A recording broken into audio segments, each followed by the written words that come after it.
Good morning, everyone. And my name is Crystal Phillips, and I am the NRCS Colorado State biologist. Just so everyone is aware, we are recording this session, so others that were unable to participate are able to go back and take a look at the slides. And I will be sending out the slide deck after the meeting as well.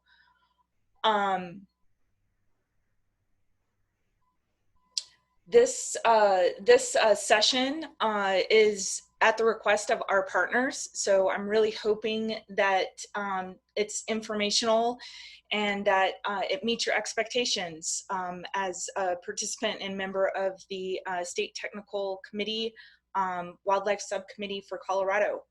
A brief overview of what we're going to be discussing this morning. There's a couple of folks that will be presenting, including myself.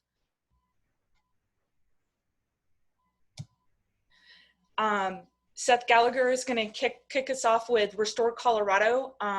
We're going to have an overview of the Farm Bills program with Noe Marymore, the NRCS Area 2 biologist.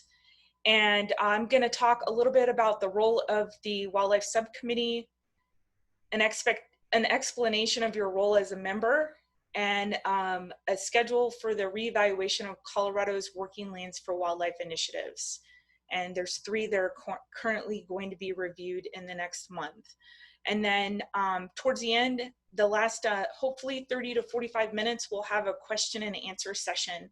And all of the NRCS biologists will be participating in that. And that includes myself, Noe, from Area 2, from Area 3, that's Patty, and from Area 1, Russ will be answering any questions from Area 1 for the state of Colorado.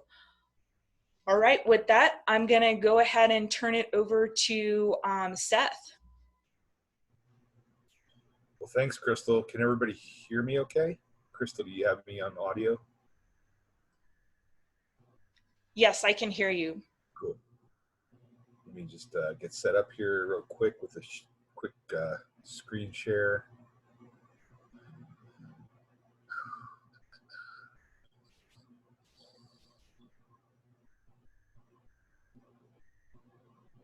Can you see my screen?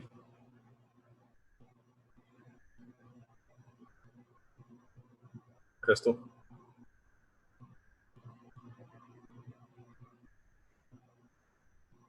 Now it's up, Seth. Okay, thank you. Hey, thanks, Crystal, for giving me some time on the agenda and for putting me up front here. I've got to hop off the call in a little bit, but wanted to take the opportunity to talk about Restore Colorado. I'm Seth Gallagher, Program Manager for the Rocky Mountain region of the National Fish and Wildlife Foundation. And this is a great opportunity to present to the committee. I think probably most of you saw the Restore inaugural RFP last year in 2020, and you know, basically what Restore is a partnership between NIFWIF, Great Outdoors Colorado, and Colorado DNR, as well as the Gates Family Foundation, really to provide funds to perpetuate habitat restoration and management efforts in Colorado.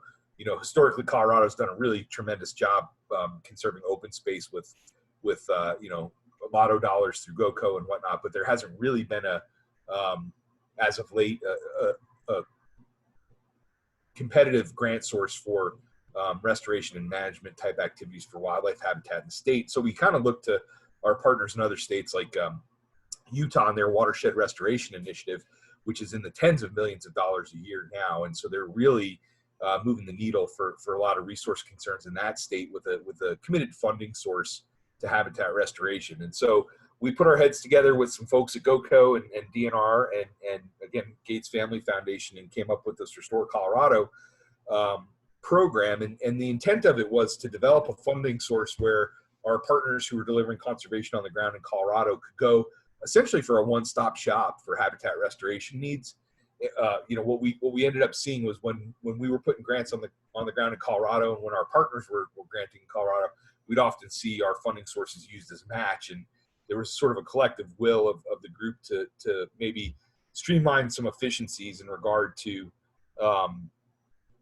how those dollars were granted, and wouldn't it be great if folks could come to one funding source, minimize those match requirements, and have conservation practitioners focus on conservation delivery rather than having to write grants and grant reports and whatnot. So that's really the spirit of what Restore is all about. And having been involved in the delivery community on the ground, sort of we kind of joke that it's a funding source for conservation practitioners, developed by conservation practitioners.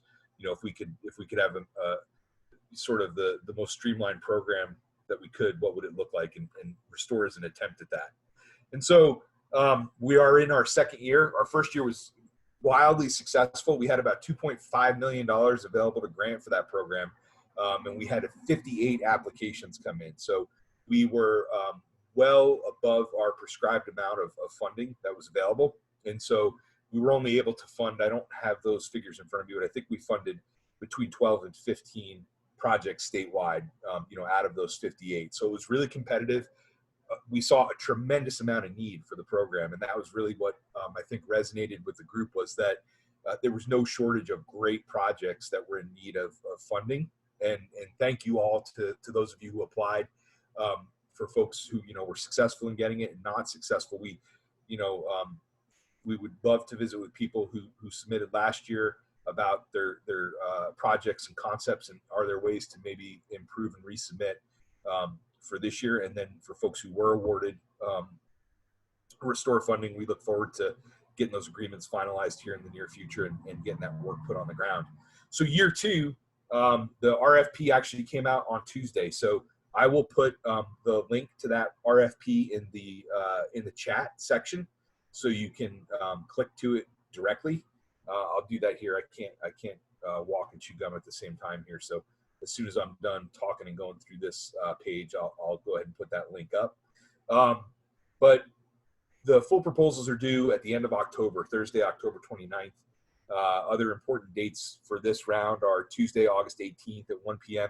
We'll have an applicant webinar. And so if folks are interested in applying, I'd really encourage people to tune into that webinar. It'll be a bit more in-depth than this couple minutes on the agenda. We'll talk about what the priorities are, but then also some of our DC staff will be on to talk about the actual application process. And so that'll be really helpful for folks if they haven't gone through NIFWIF's supposedly called Easy Grant process. There'll be some tips on how to do that. Again, the due date for this is October 29th. So we've got quite a bit of time for project development here. And really, the intent of this program is that it's put out on an annual basis.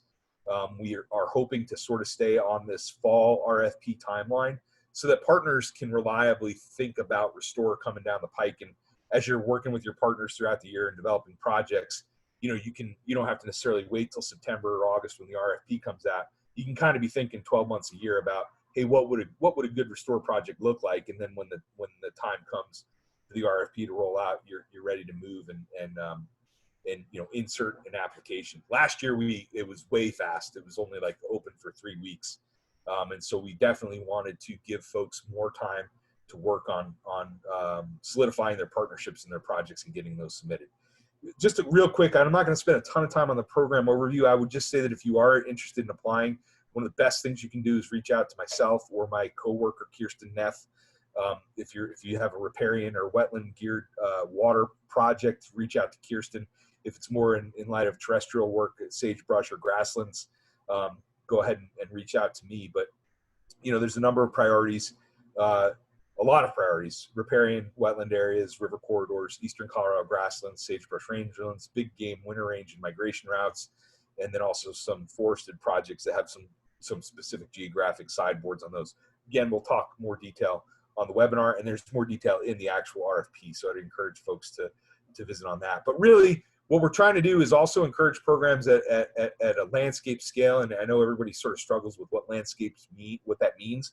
What we're really pushing for is kind of cross-jurisdictional management. So projects that span across maybe public and private land.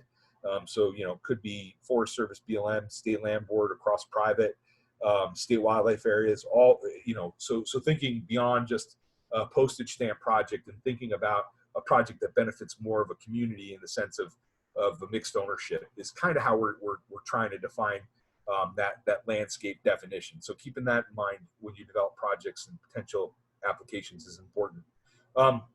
So again, I'm not going to go into too much detail. We've got metrics in here that we ask folks, to think about what your outcomes will be in relation to your projects. Eligibility is pretty cut and dry. And again, we'll talk more detail on that webinar. So I'm gonna stop there because I know there's a lot to cover today, and I really appreciate the opportunity to talk for a couple minutes about this program. Happy to answer any questions now or over the course of time here, or when the webinar is over, if folks want to give a call, we're here to help out. So, Crystal, thanks so much for the time on the agenda and for pulling the group together. I know it's been a hugely valuable group for Colorado, and we look forward to participating more. Thank you. Thanks so much, Seth. We certainly appreciate that. And I'll just pause for a minute. Does anyone that's participating have any questions at this point for Seth before he has to jump off the call? And I'll be on for a little bit. I'll be on for probably an hour. I'm going to post the link right now in the chat section, and then folks can check that out.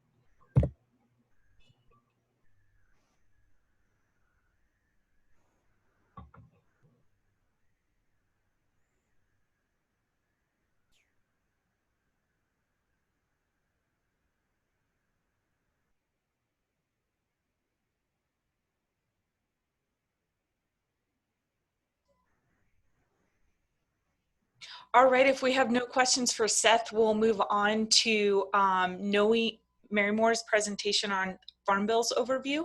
Noe, I'll hand over the screen to you. Okay, great. Thanks, Crystal. Let me do the screen share on my end, so give me just a second.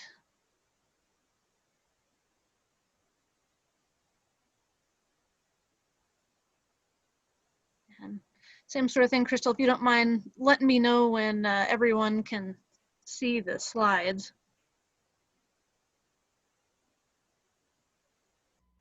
I can see the slides. Okay, good deal.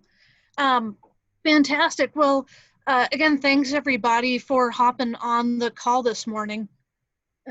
This wildlife subcommittee has been active for a number of years, but there's kind of been some renewed interest in reaching out to some partners that maybe haven't been real active in the past, inviting folks from some new organizations to participate. So between kind of reaching out to new folks and some feedback that we've gotten from some existing partners, it sounded like there was some utility in giving kind of an overview of NRCS's Farm Bill programs, kind of what they are, what they fund, how they work a little bit. With just about a half hour, 40 minutes that I have, I don't have enough time to go into a whole lot of detail, and you start getting too far down into the weeds in some of this stuff, and it kind of hurts your brain a little bit. So this talk is really going to be at kind of the 30,000 foot level, but as I'm going through this, if you have questions on these programs from things that I'm talking about, or maybe kind of specific questions you've heard about programs, again, on topics I'm not touching on, go ahead and write those in the chat box. And then when we get to the end of the agenda, to that Q&A session, then we'll go back and try to answer those for you. Again, I know partners, depending on what their primary interest is, might have very specific questions, again, on a facet of a program, or maybe a program that I'm not covering. So just because I don't talk about it today doesn't mean that you shouldn't ask a question. Please feel free to ask whatever's on your mind or whatever you want to learn more about. So with that, what I'm going to be covering is a little bit on the 2018 Farm Bill. Generally, some requirements for people to be able to participate in our programs. And then I'm going to touch on some of our main programs, the ones most commonly used. That's the Environmental Quality Incentives Program, the Conservation Reserve Program, Agricultural Conservation Easement Program, the Conservation Stewardship Program, and Conservation Technical Assistance. And that is all kind of a large mouthful to say. So I will warn you, there will be some acronyms. kind of with any government agency, there's lots of acronyms. I'm trying to write out as much as I can, but just to give you a heads up, here's some of the ones that you'll be seeing. And I believe Crystal has provided or will be providing kind of an NRCS acronym cheat sheet, a PDF that you can refer to in the future that kind of gives some of these and some other common acronyms that you might hear. But let's jump into what is this thing that is the 2018 Farm Bill. Well, it's called the Farm Bill, but the official name is the Agricultural Improvement Act of 2018. And it is the latest of the 5-year revisions to the 1985 Food Security Act. So this is the bill that funds everything from school nutrition to welfare to economic research to APHIS and wildlife services. Kind of anything and everything related to food and agriculture is in this bill. And again, it gets revised about every 5 years. So the current bill that we're operating under is active from fiscal year 19 through fiscal year 23. When we look at the nexus with the Natural Resources Conservation Service and our sister agency, Farm Service Agency, we're looking specifically at Title II of the bill. So that's the conservation title. So that's where all the authorization and spending limits for NRCS and Farm Service Agency on the conservation end. That's where the statute and those authorizations reside.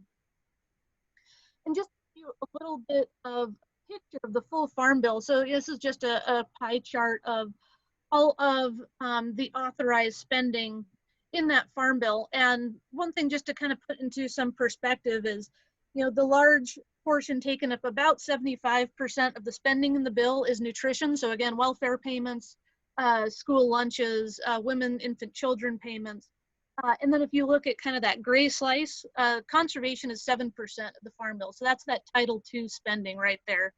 So just to give you some perspective, again, when we're talking about spending, whether it's through the full Farm Bill for NRCS or for Colorado, we're looking at a relatively small piece of that Farm Bill pie.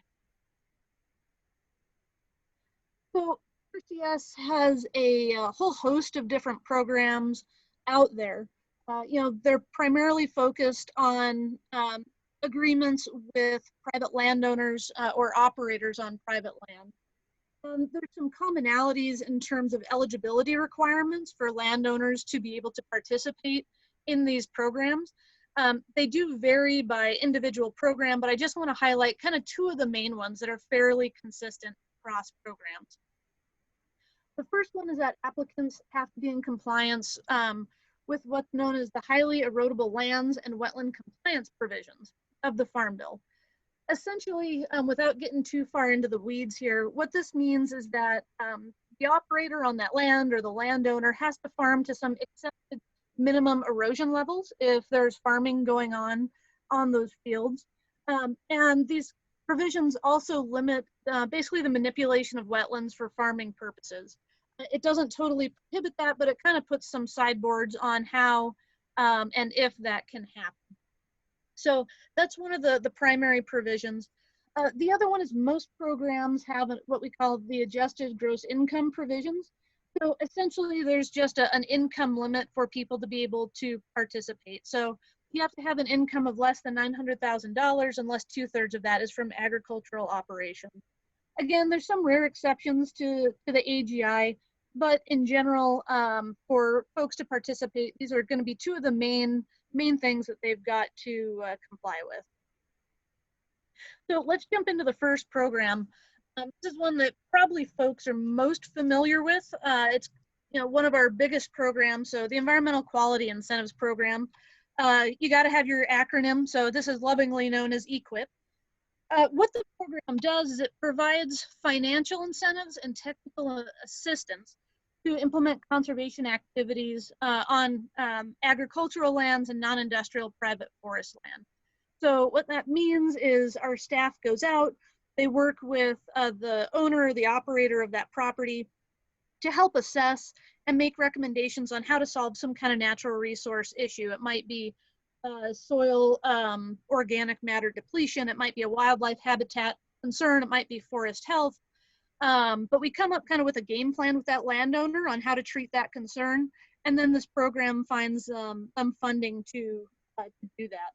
So the payments are set at around a 50 to 65% cost share rate. That's usually what they shoot for when they're setting our payments every year through this program. Sometimes it ends up being lower or higher based in reality, but overall, that's what the program is trying to offer producers.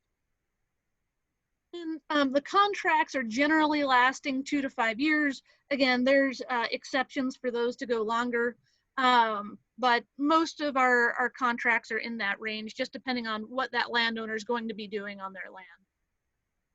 So to give you just some more examples of the types of projects that occur with EQIP, and this is not an exhaustive list at all, but it might be grazing management and associated infrastructure to help kind of increase maybe plant species diversity or the vigor of plants on rangelands, irrigation, water management, anything to better crop rotations, looking at soil health practices and cover crops, wildlife habitat plantings, forest health treatments, stream stabilization and restoration, and then a whole lot more. There's quite a bit that can be done under this program.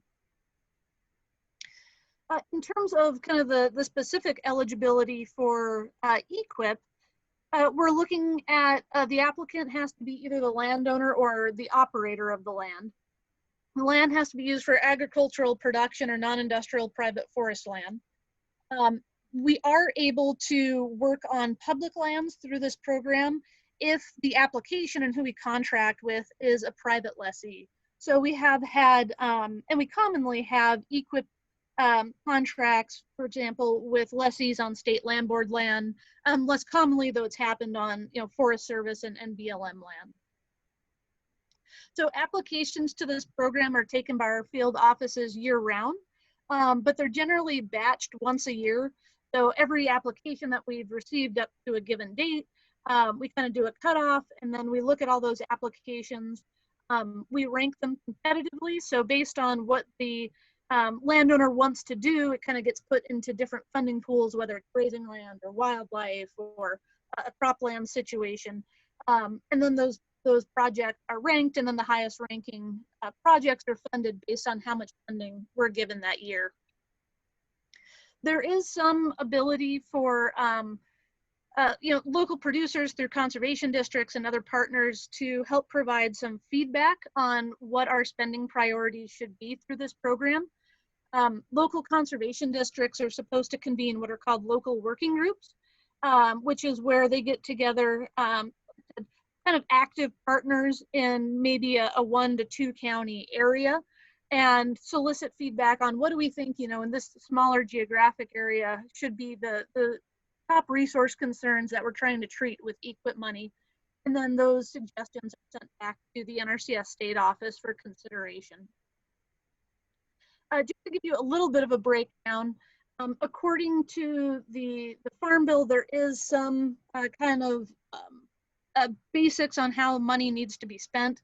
So in EQIP, about 50% has to go to livestock projects, 10% has to go to wildlife projects, 5% goes to beginning farmer and ranchers, and 5% to socially disadvantaged farmers and ranchers. And then based on individual states' interests and some directives from our national headquarters, there's other what we call kind of sub-accounts. These are kind of special funding pools, kind of a regional resource concern or kind of a specific type of conservation practice. So like here in Colorado, we have an organic initiative to help people transition into organic farming. We have an air quality initiative. We've got the Ogallala Aquifer Initiative. We have a special high tunnel initiative, and there's some other ones as well.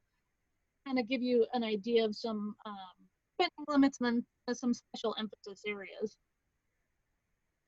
And here in Colorado, our EQIP allocations varies from year to year depending on what national headquarters kind of sends down our way.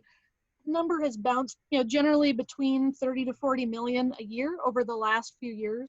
And again, since this is the Wildlife Subcommittee, I'll just point out that 10% of that goes to wildlife. So we've had, for the last couple of years, a pretty healthy budget in our wildlife funding. So I'm going to shift gears to, you know, when we look at wildlife, probably our next most important program, and that's the Conservation Reserve Program, or CRP, as it's known. This is a voluntary long-term cropland retirement program for the most part. This program is going to be a little different than the other ones that I talk about in that the actual contracts are held and administered by the Farm Service Agency, so our sister agency, but the technical assistance, kind of how to do plantings, kind of the nitty-gritty of where the rubber meets the road, the technical end is done by NRCS. So the Conservation Reserve Program basically has 3 legs to its stool when you look at the program purposes. And those are to prevent soil erosion, protect water quality, and provide wildlife habitat. That's kind of the foundation of this program and what it seeks to do. I like to say that CRP then comes, when you look at the bigger umbrella, in 4 different flavors. It's basically almost like 4 different sub-programs. So we have what's called general CRP, which is probably what most people are familiar with. If you're going through eastern Colorado and you see a quarter section of land that's in grass, you're probably looking at a general CRP field. That's the portion of the program that's been around the longest. There's a sub-program called continuous CRP, one called the Conservation Reserve Enhancement Program, and then a newer one called CRP Grasslands. And I'll touch on each of these a little bit. I just want to give you kind of a little bit of an overview of how Colorado kind of sits in relation to CRP enrollment with other states. This map's a little out of date. This is from October of last year, so this isn't taking into account any information from the sign up that we had this year and the things that our offices are working on now.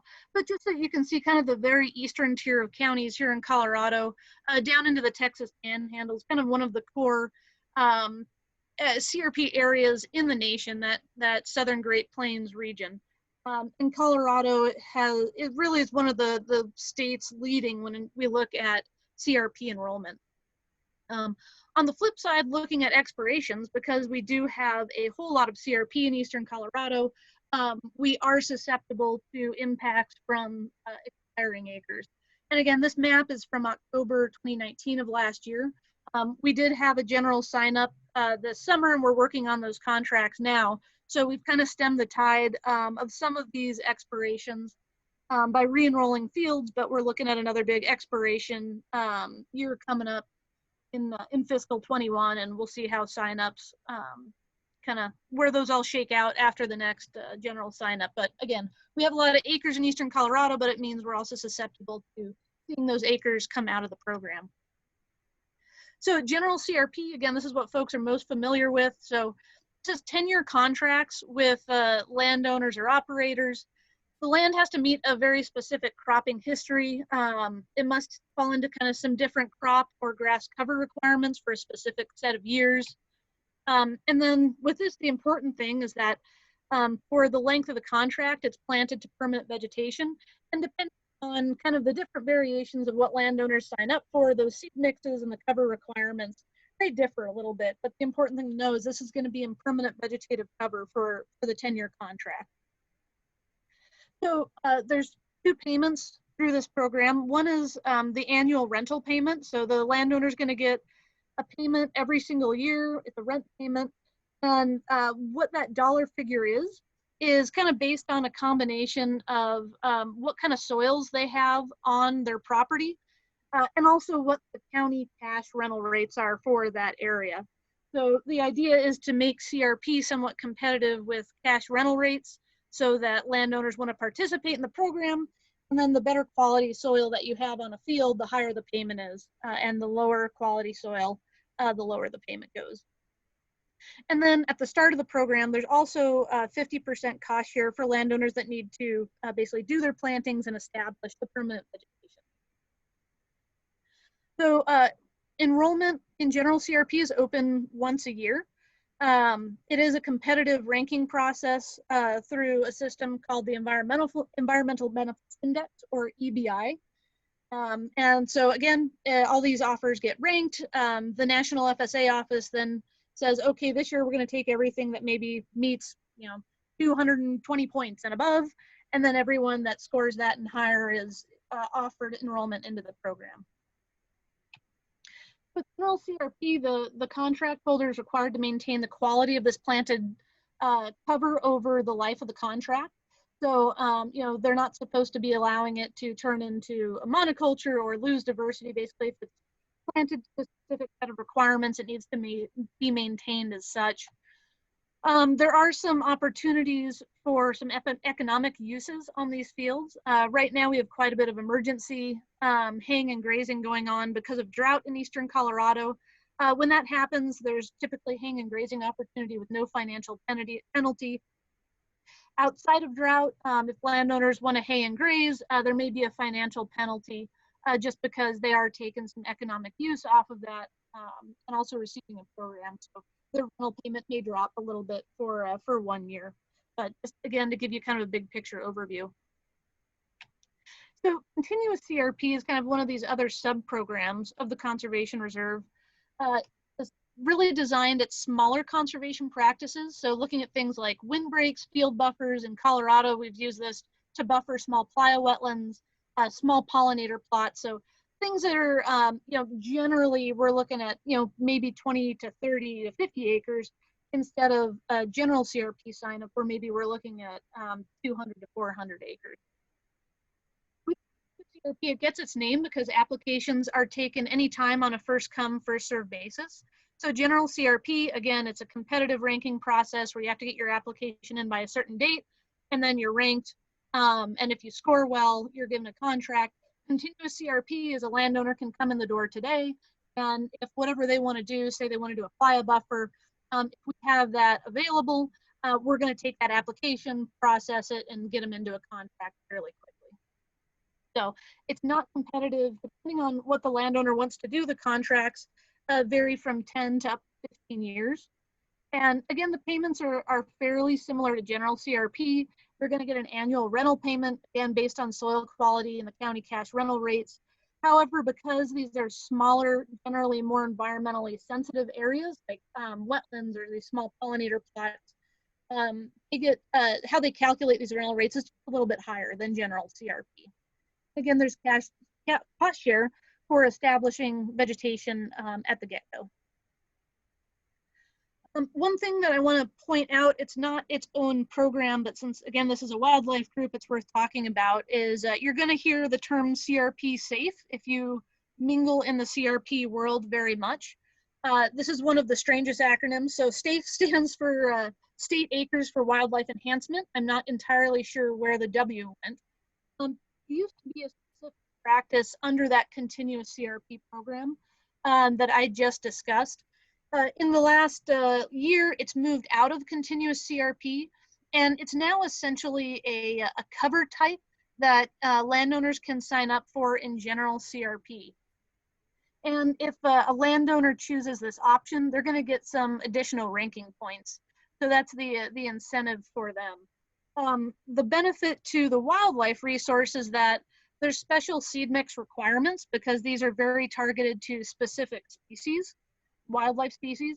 There's special restrictions on haying and grazing to protect these stands for specific wildlife. There's some special stand management requirements. They might not be able to do all the things that they could do on a general CRP field. So just a little bit more tailored. So to give you an example of what we're talking about here in Colorado, we have 5 active safes. In Northeast Colorado, we've got the Upland Bird Safe, which targets greater prairie chicken, pheasants, bobwhite quail, grasshopper, sparrow, and is in kind of the very northeast corner of the state. Down in the southeast corner, we've got the lesser prairie chicken safe. In kind of north central Colorado, we've got the plain sharp-tailed grouse safe. Over on the west slope, primarily in the northwest, but with a couple of program areas down in southwest Colorado, is the West Slope Grouse Safe, which targets both sage grouse species and Columbian sharp-tailed grouse. And then we also have a short grass safe. That one's kind of transitioning, it looks like, into no longer accepting new enrollments, but we do have some older contracts that will be active for a few more years. So SAFE really is looking at a specific species or suite of species and really tailoring seed mixes and management to support that animal. On these other CRP enrollments, we've got the Conservation Reserve Enhancement Program, or CREP, as you'll hear. These are developed partnership projects that address very specific natural resource concerns. So here in Colorado, our crops are used to retire wells and then convert previously irrigated cropland to permanent grass cover. And we've got a crop in the Republican River and one down in the Rio Grande Basin. The other enrollment that you'll hear about is CRP grasslands. This is essentially the old rental portion of the Grassland Reserve Program, if you've been around long enough to remember that. So the idea is to keep working grasslands in grasslands and not plowed up and converted to row crop agriculture or developed to homes or some other land use.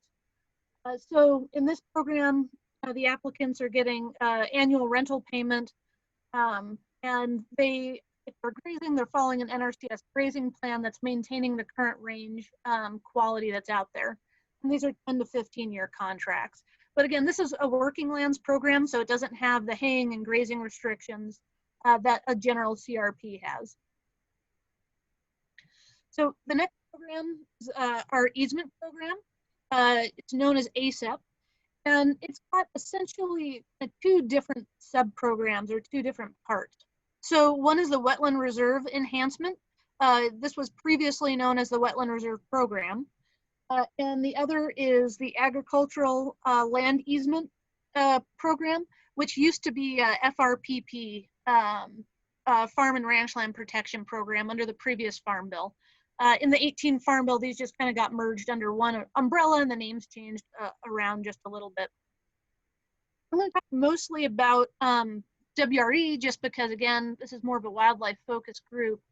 So this program offers 30-year and permanent conservation easements to protect wetlands across the nation. In this program, the easements are actually held by the Natural Resources Conservation Service, and the landowner is selling all of their agricultural and development rights to NRCS. The landowner just maintains the right of fee title and the right of quiet enjoyment to the property. Any management decisions under these easements basically belong to NRCS and are done kind of in cooperation with the landowner. The payments for the easements depend on the easement term and some other factors, but without kind of getting into the nitty gritty, for the permanent easements, the last several years in Colorado, these have been capped at 85% of the fair market value of the land based on an appraisal. So like I mentioned, because NRCS is purchasing all of the development and ag rights, any management or any activities that are going to affect vegetation on the property, NRCS has to authorize through what we call the compatible use authorization. So that is going to be grazing, noxious weed control, hydrology management of the wetlands, even mowing an access road. Anything that happens on that property has to be authorized by us. Then just a little bit in terms of the distribution. Colorado does have, kind of a handful of these easements. Most of them are down in the San Luis Valley, kind of in the Alamosa, Monte Vista area. And then we've got about 50 of these in the lower South Platte, from essentially Morgan County down to the Nebraska state line.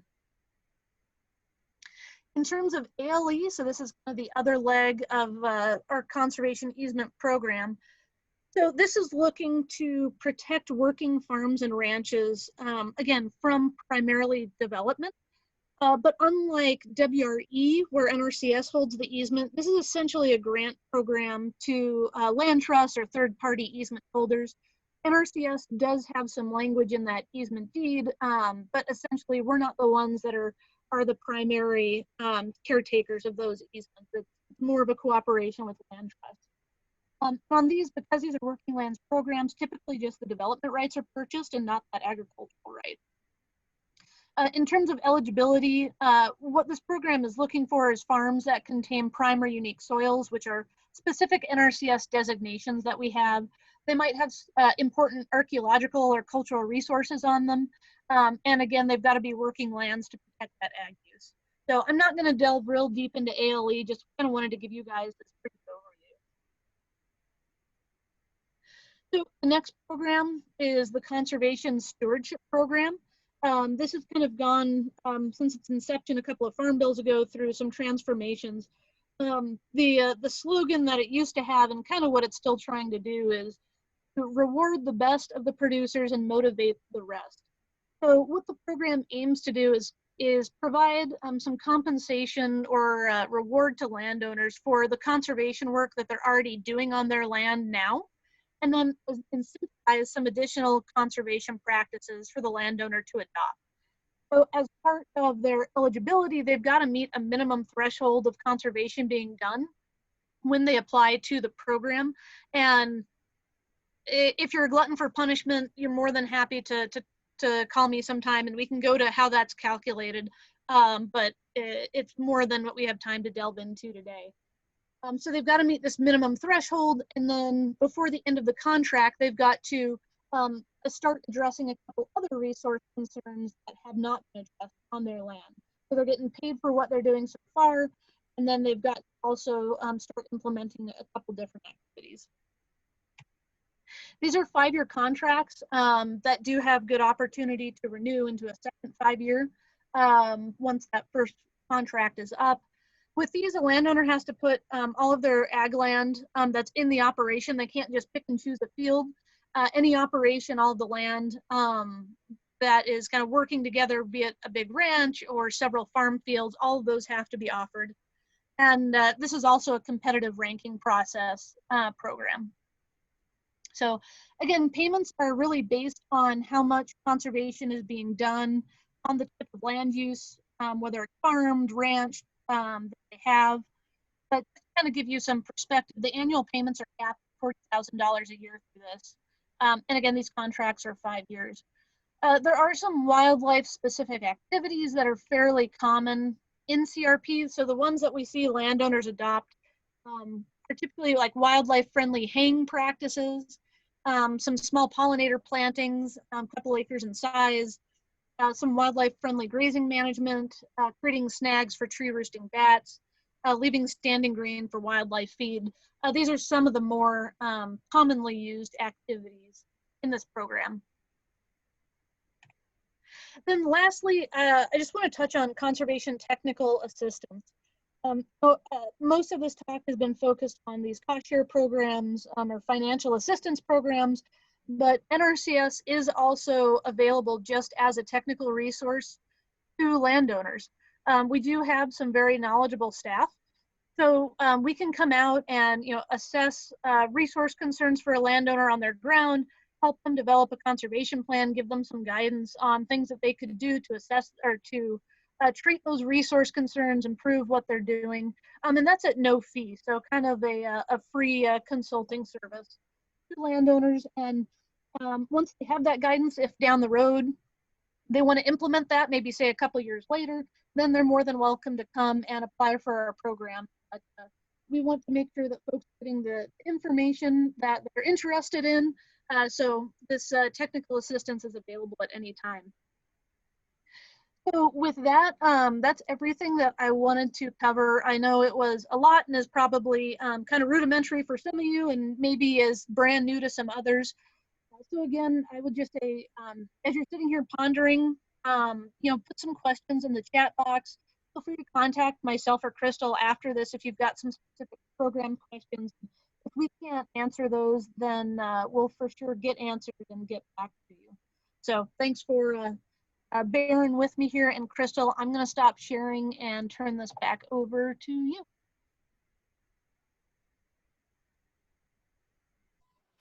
Thanks, Noe. And I just wanted to note that Ivy Reynolds is on the call or on the webinar as well. She is the CRP program manager for FSA, and she did put a comment in the chat box saying that there were 440,000 acres of CRP enrolled in Colorado this year. Is that correct, Ivy? Hey, Crystal, yeah, just to clarify, those are general acres. We had about 90,000 accepted into CRP grasslands, and I haven't done a tally of continuous or CREP just yet, but there are acres being accepted there.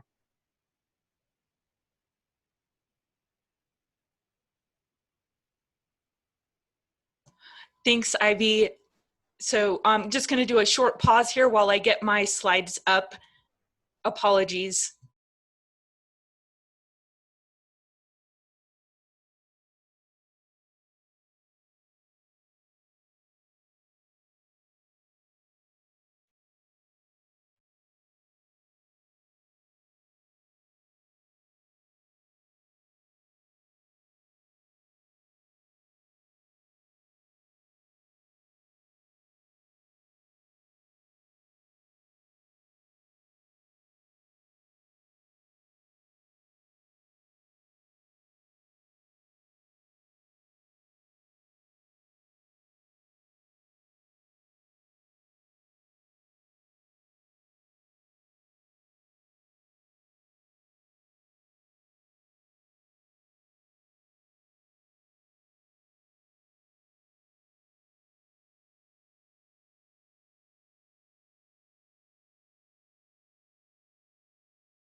Hey, Crystal, while you're getting that up real quick, I just want to answer Lauren's question on the lesser chicken safe versus the Working Lands for Wildlife lesser chicken program. Crystal's going to go more into the Working Lands for Wildlife lesser prairie chicken initiative and some changes that are going to happen with that. But those two programs are totally independent. So again, that SAFE is part of the CRP program administered by Farm Service Agency. So it really has no bearing on Working Lands for Wildlife is purely NRCS and involves really EQIP, CSP, and to some extent ASAP, that easement program. So hopefully they've got kind of some similar things that they're doing on the ground to help chickens, but they're totally unrelated. So.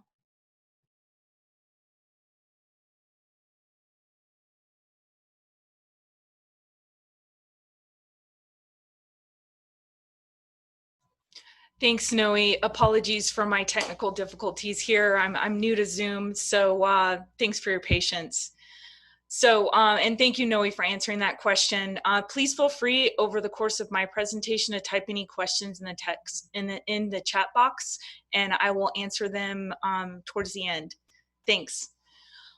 So big picture, going big to little, the role of the Wildlife Subcommittee is actually in some of the NRCS policy regarding the State Technical Committee. Sometimes it's referred to as STC, or sometimes it's referred to as STAC. So just so that folks aren't confused, the two acronyms are sometimes used interchangeably, but the technical policy acronym would be STC for your State Technical Committee.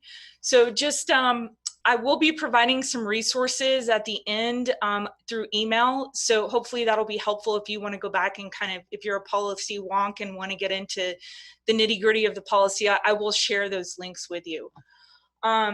So basically, big picture, the STC provides recommendations for establishing technical guidelines and program criteria and priorities necessary to carry out conservation provisions of the Farm Bill. And Noe just went over all of the programs within the Farm Bill that would be mostly related to the wildlife program. Although the State Technical Committee has no implementation or enforcement authority, USDA considers the committee's recommendations.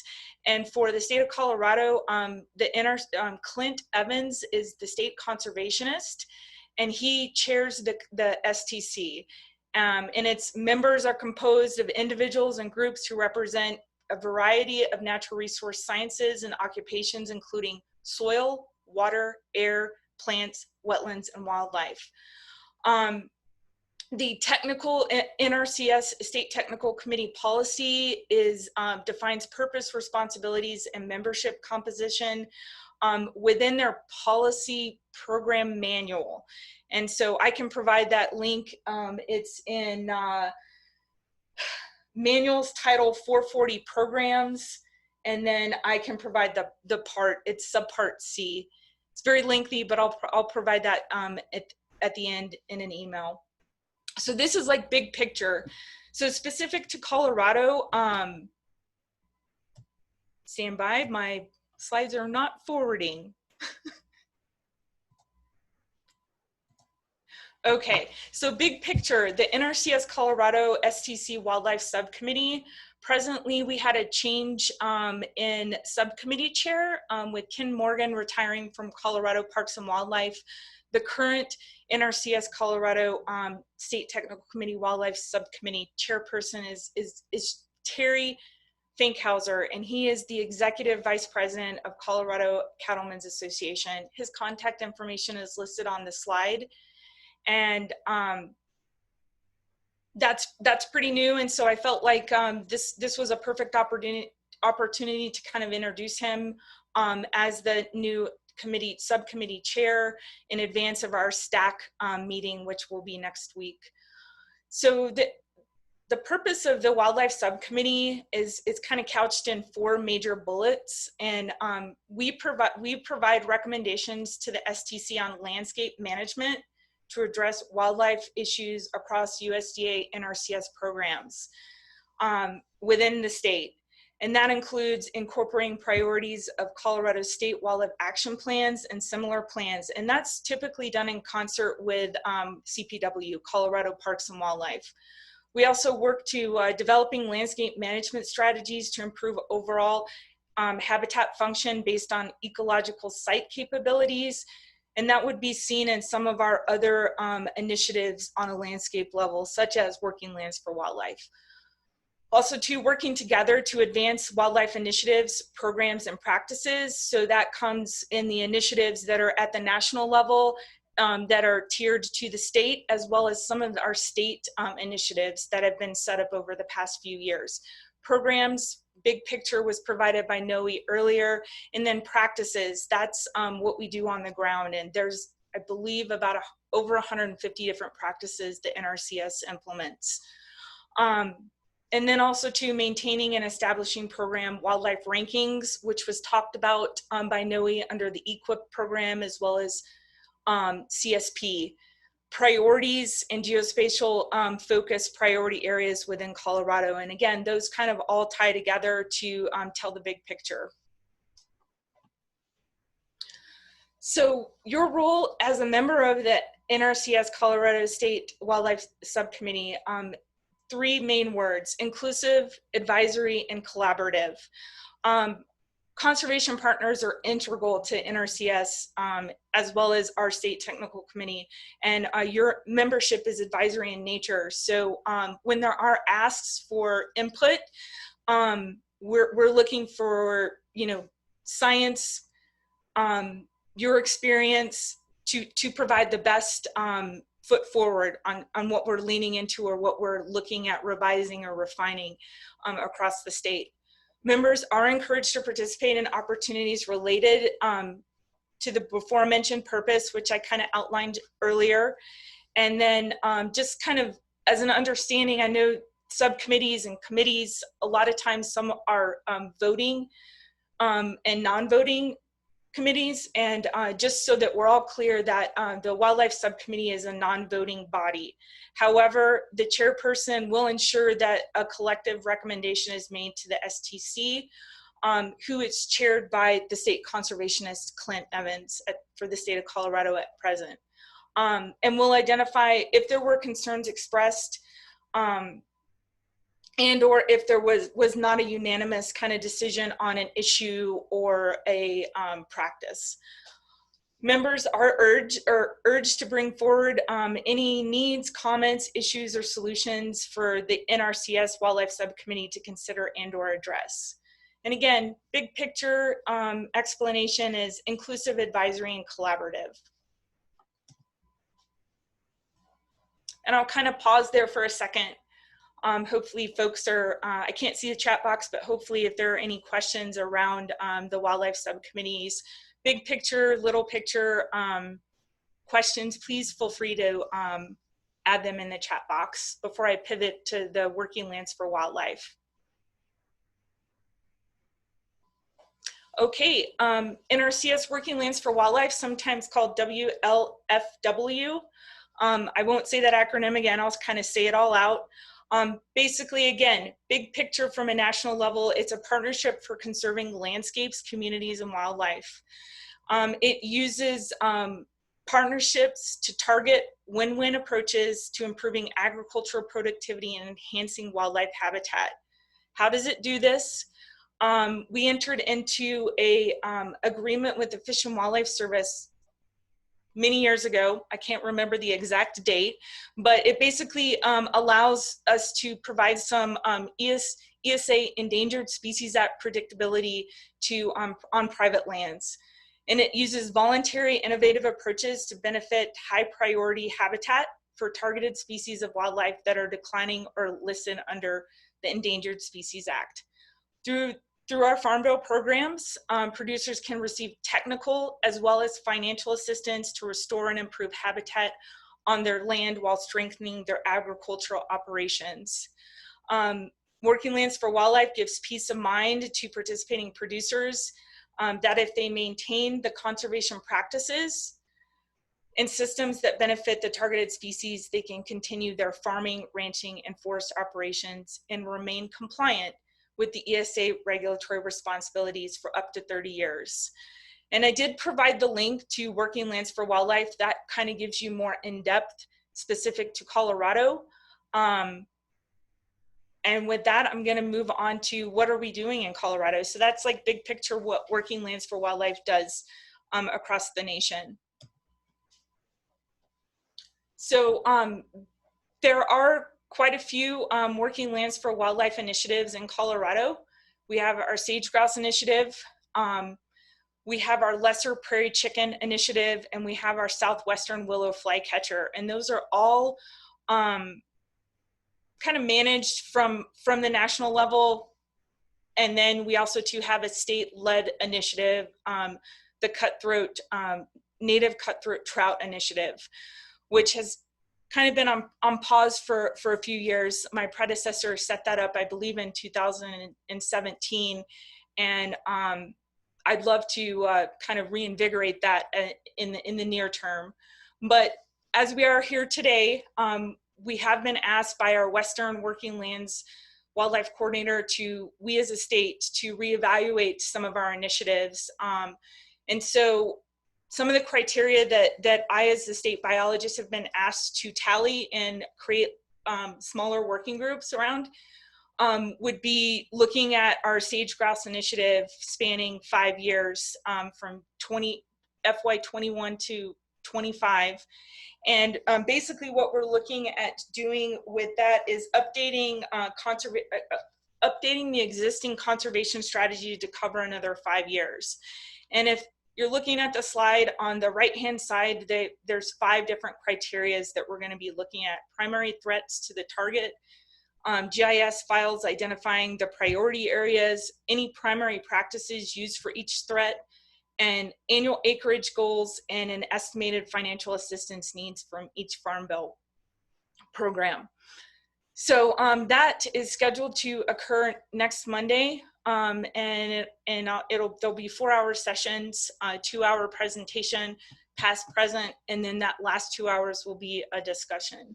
So if folks are interested in any of the initiatives, or please feel free to reach out to me. Again, those are smaller working groups to discuss these different initiatives.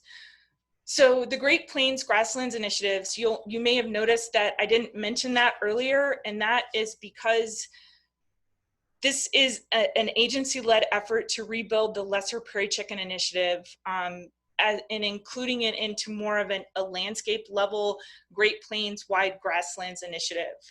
And so basically, what National is looking at doing is they want to enhance the current initiative with one that better balances the needs of ranching and wildlife by refining the balance between the two and expand outcomes for both.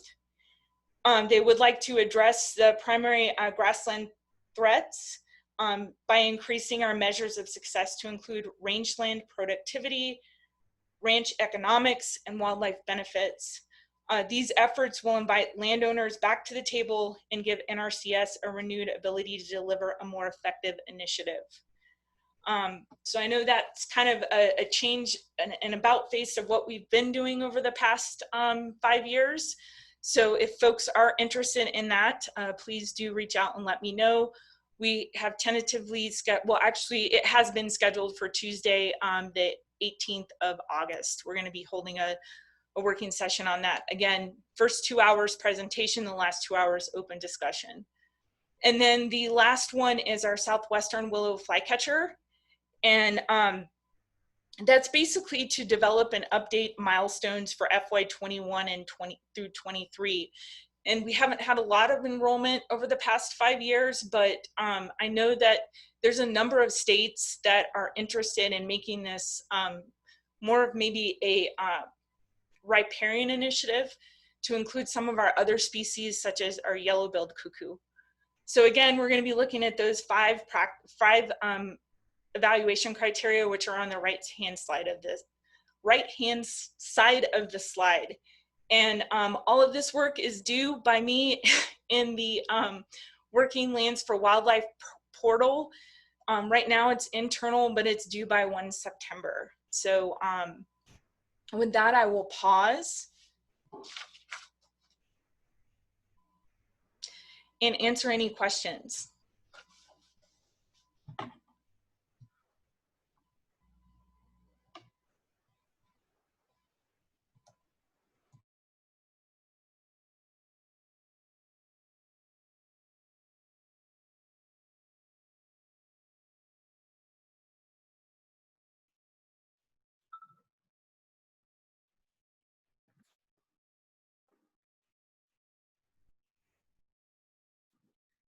Hey, Crystal, you had one question in the box on the working lands for wildlife. Okay, let me see if I can get to, could you read it to me? Yeah, yep. So the comment was, yeah, so there's this move to rebuild lesser prairie chicken into a habitat-based grassland initiative. Will this also apply to other initiatives, sage grouse into sagebrush and southwestern willow flycatcher into a more riparian focus?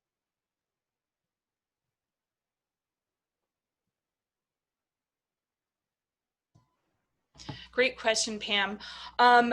In terms of the sage grouse, I would like to see it move more towards an ecosystem approach, but from an agency perspective, I think that they're kind of keeping with the tune. I know that there's been about a decade's worth of work on the sage grouse initiative. I wouldn't be surprised if other states were asking the same question. As of right now, I think we're just going to stick with sage grouse, but I think that that's a valid question that we should be evaluating. I can say that I have asked our partners, Fish and Wildlife Service, point of contact, if Fish and Wildlife Service does have any working groups around the sagebrush initiatives in this area. In terms of the riparian focus for the southwestern willow flycatcher, I'm having some internal meetings with other states to kind of determine whether or not it would be appropriate for us to move towards or make recommendations. Again, these are national level programs. At the state level, we would just make recommendations and hope that we got enough states that were together to maybe make that switch at the national level. Hopefully I answered your question. Mm-hmm. Yeah, and one thing I'll just throw out as well is when the Working Lands for Wildlife program was first created, it was kind of designed to look at, you know, T&E and candidate species and be able to offer some assurances from the Endangered Species Act to landowners that are participating in a Working Lands for Wildlife program, whether that's through the EQIP or ASAP, whichever form it takes. And so with the switch to the Great Plains Initiative and potentially if another kind of species focused Working Lands initiative goes to a habitat initiative, in terms of the work on the ground, that's probably a good thing, but there's some questions on what does that mean for those environmental assurances, whether it's through a safe harbor or another mechanism for the landowner. So I think that's something that's probably we're just waiting to see at this point. Thanks, Noe. It looks like there's another question. I'm finally able to see the chat box. Thank you, Lauren. The question's coming from Matt Smith. Who sets the agendas for the Wildlife Committee and frequency of meetings? So the Wildlife Subcommittee is part of the STC, is part of the STAC, and we can meet as frequently as possible for the Wildlife Subcommittee, but typically we would meet during those state technical committees. I know that the next one is on Thursday. For those that have not gotten the invite, please do send me an email and I can forward you that invite. And it is Thursday, August 13th from 10:30 to noon. In terms of setting the agendas for the Wildlife Subcommittee, sometimes that's program driven. For instance, that would be like, for instance, we just did a Wildlife Subcommittee breakout on the safes, and that was tied to the CRP program